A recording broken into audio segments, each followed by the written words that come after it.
ഒരു കമന്റ് ഇങ്ങനെയാണ്: ഫലസ്തീൻ ജനതയോടൊത്തു നിന്നപ്പോൾ പിണറായി വിജയൻ സുഡാപ്പി.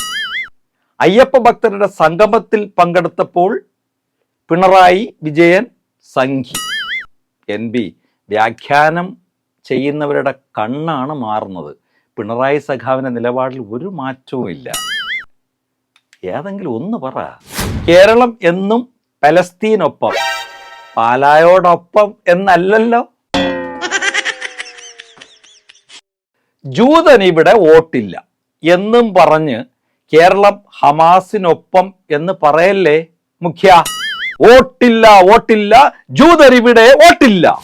തുരുതുരാ ഇംഗ്ലീഷ് കേട്ടിട്ട് എങ്ങനെയെങ്കിലും അയാളൊന്ന് എഴുന്നേറ്റ് പോയാൽ മതിയെന്നാണ് ബ്രണ്ണന്റെ ചിന്തയെന്ന മുഖത്ത് നോക്കിയാൽ വ്യക്തം. മുഖം നോക്കണ്ട, പണ്ഡിതന്മാരെ ഇതിൽ വലിച്ചിഴയ്ക്കാനേ പാടില്ല. ഒരു കമന്റ് ഇങ്ങനെയാണ്: ഞങ്ങളുടെ മുഖ്യന്റെ കൈ ഒടിക്കാൻ നോക്കുന്നു, കൈവിടറ, തലയിൽ ഡബിൾ മുണ്ട് ചുറ്റിയവനെ. കുലുക്കി സർവത്ത്, കുലുക്കി സർവത്ത്. ശരിയാ, ഇത്രയും കുലുക്കണ്ടായിരുന്നു തോന്നുന്നു. ഒന്നും അല്ലെങ്കിൽ നമ്മളെ മുഖ്യമന്ത്രി ആണെന്നുള്ള വിചാരം വേണ്ടേ?